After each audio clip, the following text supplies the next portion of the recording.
Hi friends, welcome back to Hyderabadis all mixture. వర్షాకాలం, శీతాకాలం అనే కాదండి, ఏ కాలంలో అయినా కానీ ఈ దోమల బెడద అనేది తప్పట్లేదు.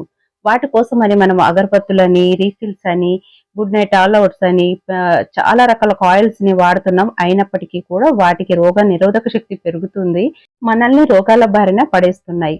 సో అందుకోసమని మనం ఒక 5 రకాల దీపాలను వెలిగించి మనం ట్రెడిషన్ వేలో ఈ దోమలను అనేది ఒక్కటి కూడా లేకుండా పారదోలడానికి ఈ వీడియో చేస్తున్నాను. ఇంట్లో నేను ట్రై చేశాను, మీరు కూడా ట్రై చేయండి.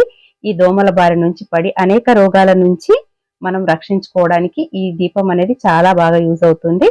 సో ఇప్పుడు మనం అది ఎలాగో ఏమేం వాడాలో చూద్దామండి. ఇప్పుడు వాడే నూనె వేప నూనె అండి. ఈ వేప నూనెకి దోమలకు ఇరిటేషన్ వస్తుంది. సో అసలు ఈ దీపం వెలిగిస్తేనే చాలు, ఆటోమేటిక్ గా దోమలు అనేవి దరిచేరవు. ఇంట్లో ఉన్న దోమలు పారిపోతాయి.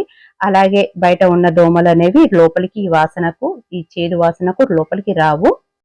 అయితే ఇంకో పద్ధతి అండి, ఈ వేప నూనె కాదు, ఏ నూనె అయినా వాడిన తర్వాత మనకు ఆ ఎండిపోయినటువంటి వేప ఆకులు ఉంటాయి కదా, ఆ వేప ఆకులను చిన్న చిన్న ముక్కలుగా కట్ చేసేసి వేసుకోవచ్చు. మామూలుగా ఇంట్లో మనం దీపారాధన కానీ, వంట నూనె కానీ, ఏ నూనె అయినా వాడండి.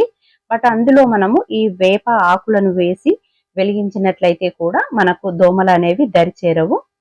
ఒక గంట సేపు అలా వెలిగితే చాలండి.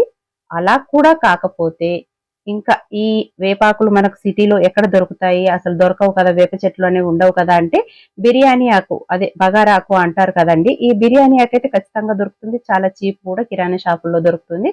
దాన్ని తీసుకొచ్చేసుకొని అయినా చిన్న చిన్నగా ముక్కలుగా కట్ చేసుకోవచ్చు, లేదా పొడిలా చేసుకొని కూడా మిక్సీ వేసుకొని కూడా వేసుకోవచ్చు. నేనైతే చిన్న చిన్న ముక్కలుగా వేసానండి.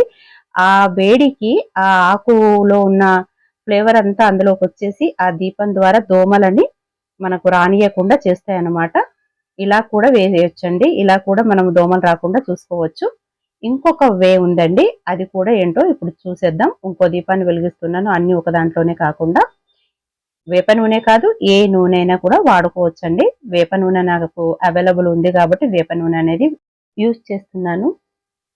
అలాగే ఈ దీపం వెలిగించి, ఇలా దీపం వెలిగించాక అందులో కర్పూర బిళ్ళలు కానీ, కర్పూర పొడి కానీ వేసినట్లయితే మనకు దోమలు అనేవి రాకుండా ఉంటుంది. అలాగే ఇల్లంతా కూడా కర్పూరం వాసనతో సువాసన భరితంగా ఉంటుందన్నమాట. చిన్న చిన్న నుసు పురుగులు కూడా రాకుండా ఉంటాయి.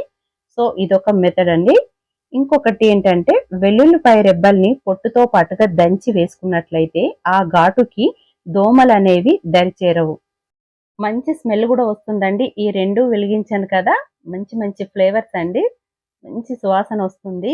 ఈ ఈ ఘాటు అయితే ఎక్కువ వస్తుందండి. వెల్లుల్లిపాయ ఘాటు పచ్చిగా ఉంది కదా, దంచాను కదా, సో బాగా ఘాటు వస్తుంది. స్మెల్ కూడా బాగుందండి. మీరు కూడా ఈ పద్ధతి పాటించి వీడియోని లైక్ చేయండి, షేర్ చేయండి. అలాగే ఈ చిన్న చిన్న టిప్స్ని పాటించి మన ట్రెడిషనల్ వేలో హెల్త్ అనేది పాడవ్వకుండా సురక్షితంగా ఉండండి. అందరూ బాగుండాలి, అందులో మనం ఉండాలి. సర్వే జన సుఖినో భవంతు. స్వస్తి.